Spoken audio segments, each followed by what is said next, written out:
The outcome is changing. The outcome is changing. The outcome is changing. My name is Equia. I am giving this testimony from Tema, Community 14.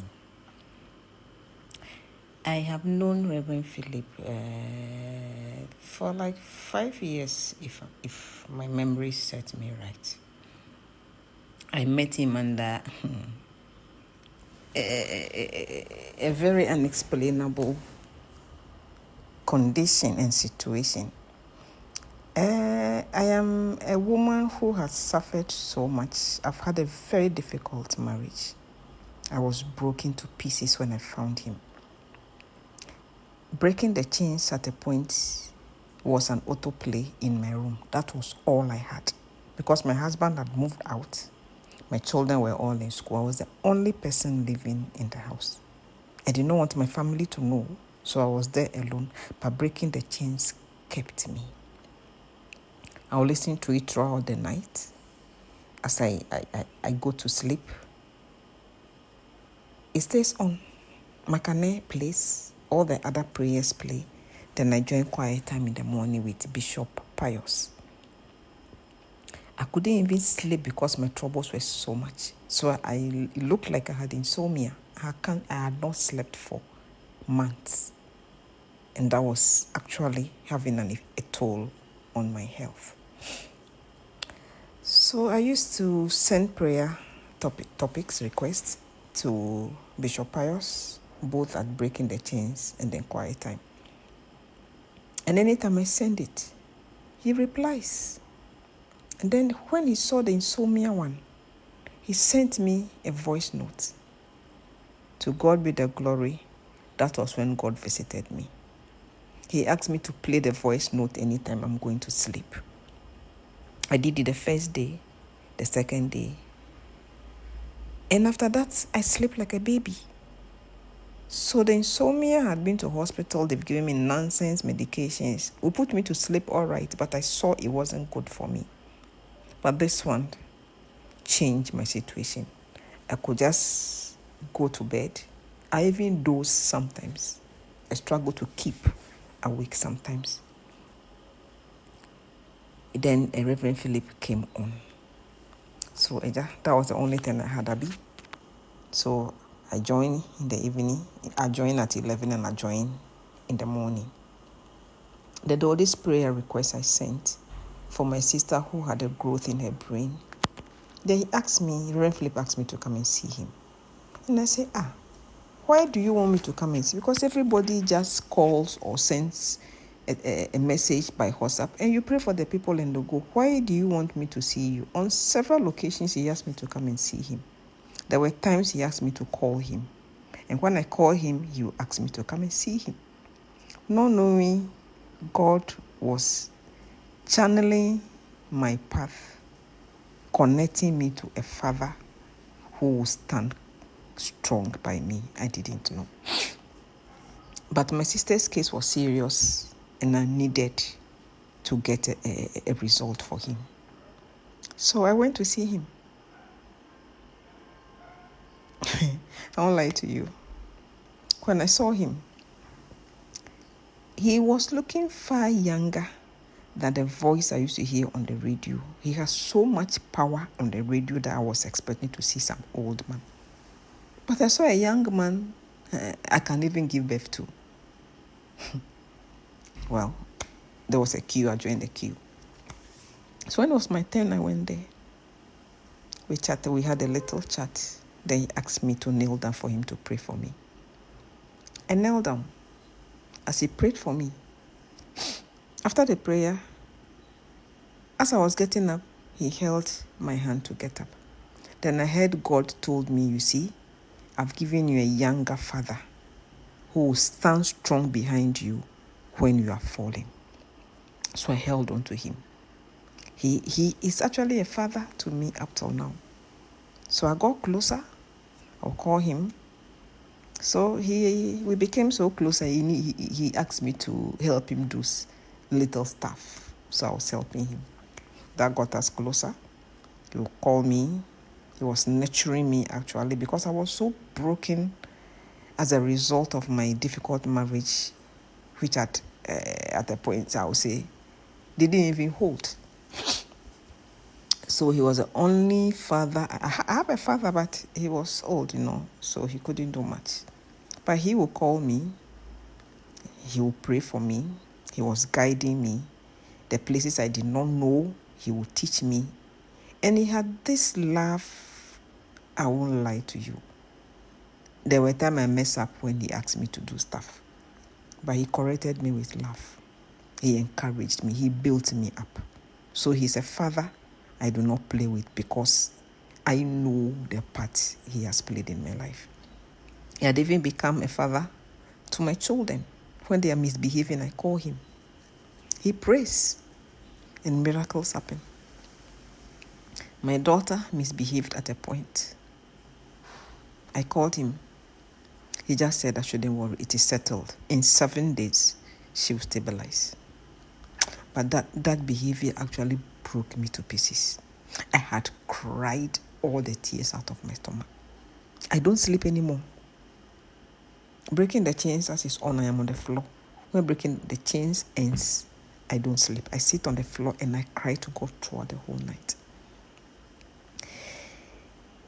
On top of that, it happened in 14 days. My daughter stabilized. That behavior changed. We were the only two at home because my son was in school. But my husband was ruling the home from outside, misleading the children just to get at me. And he misinformed them, and that brought calamity to them. My son was in the uni. Because I had lost so much, I had lost businesses, I've lost almost everything. I didn't have money. That my husband, we have a family business, but because of my husband's behavior, we lost everything and we didn't have anything. So when he finished school, it was difficult getting him to the uni. But somehow, God came through. So we started. But I just said, we won't pay. We didn't even have money to pay for hostel, so I asked him to commute from home. He was going. First year, second year, he was serious. Then third year, he will go. Sometimes he won't come back. When you call, he won't pick. It was so difficult for me. And then when I got through, he said he has found a friend who has allowed him to come and stay in his apartment. And I said, no, I did not want him to be on campus. But he will not understand. The father was supporting him. So he was going and coming. Not knowing that boy was a bad boy. He joined a bad company. And he wasn't writing some of his exams. And he will not even bring a report to me. It was difficult even getting information. When you go into his portal, he has changed his password over and over, so we couldn't even get to his portal to know what was going on. I didn't even have the courage, the strength to go to the school to go and find out. There were days I go to the bank to go and pay his school fees. Then when you give him the slip to go for a receipt, he will not even go and register. So there were some of the payment that didn't also reflect. That compounded our issue. Then level 300 and realized. I just told my daughter I wanted to go and see what was going on in the school. I had actually paid a fees. And I say I'll go myself to go and register it. So I see what is going on. When I got to the administration, I went to inquire. Oh, they told me he hadn't written so many exams, so it looks like he can't graduate. The level 400, even if he does the 400, he won't graduate because he has a lot of receipts and incomplete examinations. I said, wow. I was broken. I came home. I couldn't even cry. When I called him, he did not believe. So the man picked his number and called him the following day and asked me also to come. So I went. He called him and told him he needed him to come and see him. So the third day we went together. And then they asked him 1 or 2 questions. And then we all saw that, he had not been to school. He had not been in school for a while. Meanwhile, he's on campus. But he wasn't going for lectures. He wasn't writing exams. So, what do? I decided to bring him home and change, because the friends will graduate and he will not graduate. And then they advised he should just repeat level 300 and then continue. But the receipts are also many. So we were just saying that then maybe he has to come back to level 200 to be able to finish the incomplete examinations so that he continues. But the father said he felt that would tarnish his image, and he may not be able to. So we withdrew him. We brought him home. I went to look for other schools. But the father said he felt he should, because he was doing IT, so there were a few IT schools around, so he wanted him to take a break from the uni, get the IT professional course. It was just for 3 months. He should get that one done whilst we monitor him and see before we continue. He was done with that one.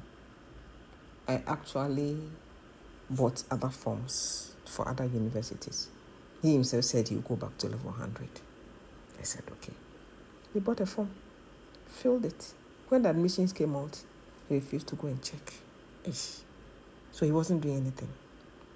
His lifestyle became bizarre. His dressing became bizarre. He was following friends in the area, and it was such a burden. I don't know how to. So I had cried. Breaking the chains was all I had apart from God. So I continued to send my prayer requests. Reverend Philip would call me, would pray for me. There were times we were even praying together.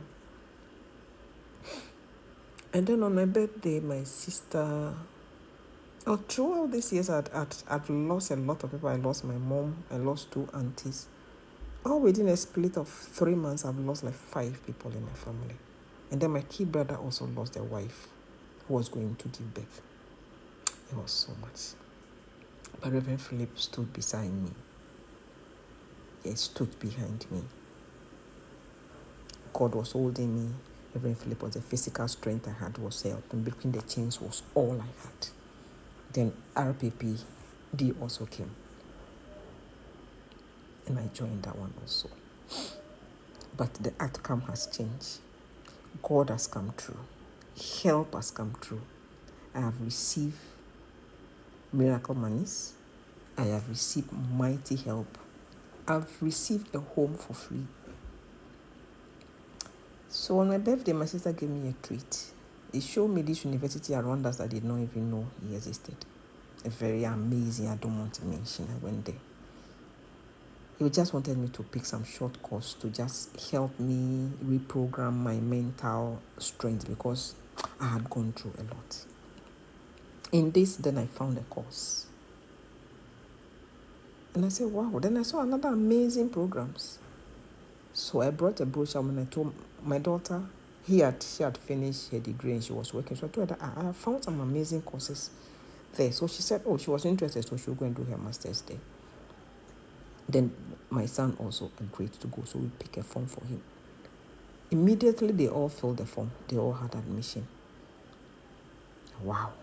When I was done with mine, I also picked another one. We all had admission. Even mine was a miracle, because the requirement they were looking for, it looks like I didn't have all. But God came through. I prayed. I put it on the altar. I was the first to be admitted. I won't lie to you. I had admission, but I didn't have money. But my son, helpers came in. My brother said he would pay for him, because it's a UK course, pound sterling. So my brother is paying for my son. My daughter says she will pay for his. But my sister is paying 70% and I'm paying only 30%. What God cannot do does not exist. The outcome has changed. It's changing. My son is back to school. Very serious this time. When you see him doing his assignments, you will love him. His school fees is not a problem.